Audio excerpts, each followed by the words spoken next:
அனைவருக்கும் காலை வணக்கம். இன்னைக்கு பிரபல இந்தி இசையமைப்பாளர் நௌசாத் அலி டிசம்பர் 25 வியாழக்கிழமை பிறந்திருக்கிறார். இந்தி திரையுலகுக்கு வசீகரமான புதிய இசையை அறிமுகம் செய்த பிரபல இசை இயக்குனர் நௌசாத் அலி. தமிழ்நாட்டில் இளையராஜா இருக்கிற மாதிரி அந்த அளவுக்கு ஈக்குவலா இருப்பாரா, இணையா இருப்பாரா அப்படின்னா தெரியல. இளையராஜாவுக்கு ஈக்குவலா.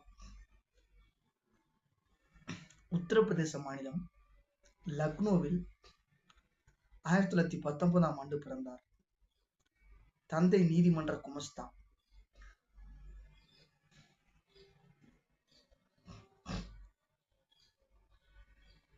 சிறுவயது முதலே இசையில் ஆர்வம் கொண்டிருந்தார்.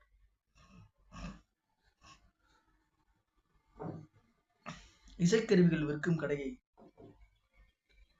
ஆர்வத்தோடு பார்ப்பார். இதை பார்த்த கடைக்காரர் சிறுவனை கடையில் வேலைக்கு சேர்த்து கொண்டார். வாத்தியங்களை சுத்தம் செய்வது இவரது வேலை. முதலாளி இல்லாத நேரத்தில் அவற்றை எடுத்து வாசித்து பழகினார். ஒரு நாள் மெய் மறந்து ஹார்மோனியம் வாசித்த போது முதலாளி வந்து விட்டார். இவர் பயத்தில் நடுங்கினார். முதலாளியோ அந்த ஹார்மோனியத்தை அவருக்கே பரிசாக அளித்து வாழ்த்தி அனுப்பினார்.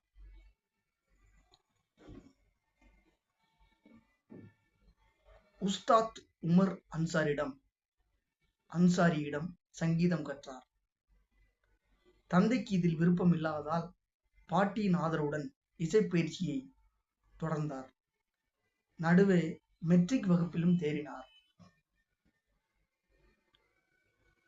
லக்னோவின் வின்ஸ்டர் இசைக்குழுவுடன் டெல்லி, மொரதாபாத், ஜெய்ப்பூர் என பல ஊர்களுக்கு சென்றார்.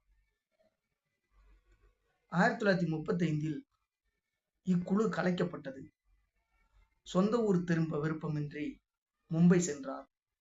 வருமானம் இல்லாததால் நடைபாதையில் தங்கினார்.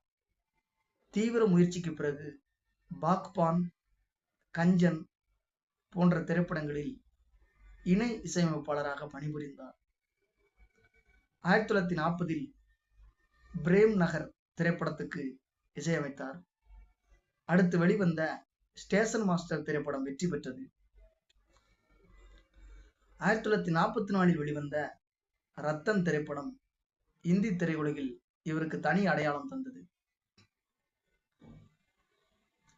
பாரம்பரிய இந்துஸ்தானி இசையை